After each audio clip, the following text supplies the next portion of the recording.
I suppose this is coming up a bit late, but welcome to another episode of Bargain Saturdays. And this week I decided to take a look at Robin Hood, Men in Tights, by Mel Brooks. And I have to admit, I'm not too familiar with Mel Brooks' film work, to be honest. Basically, it's this film, Spaceballs, and History of the World Part 1.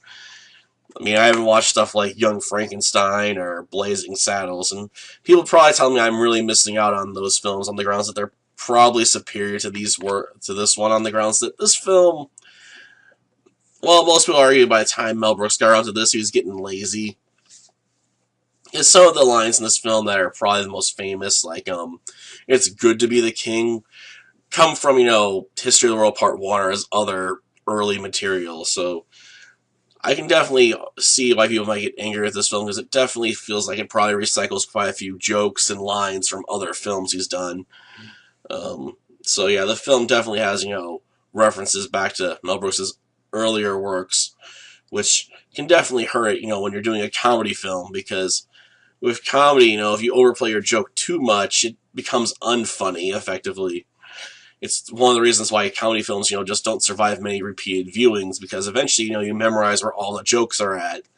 So all of a sudden, if you keep reusing the same jokes over and over and over again, eventually there's going to be diminishing returns, and eventually it's going to become a joke that's going to make people, just groan and start hating the film because of that. So I suppose coming into this film, without having seen a lot of his other material, even one from my childhood and stuff, makes this film, just go down better. So yeah, the mileage on this one's definitely very depending on how familiar you are with Mel Brooks' catalog of material.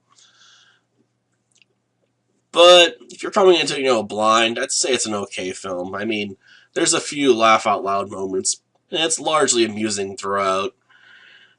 Albeit the acting is not exactly impressive, but all the actors there seem to be just trying to have fun with it, because it's a comedy film. We're not meant to take any of this stuff seriously.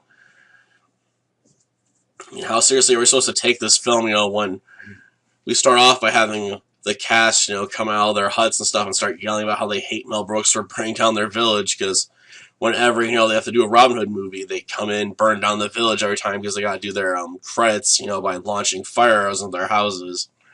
Just stuff like that. You gotta keep moving on. If that joke misses, well, we gotta move on to, when Robin Hood shows up at prison, they give him a fake beard and everything else, just keeps going, we can't stop. I mean, we're just trying to go from one set piece to the next, trying to land our various jokes and hoping they hit more often than they miss.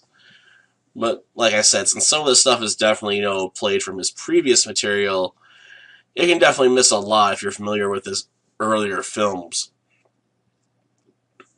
If you're not, though, it definitely works a lot better. And I imagine a lot of people like me were just in their youth on the grounds, it's the somewhat safer movie to introduce them to with a PG-13 rating, rather than R or something.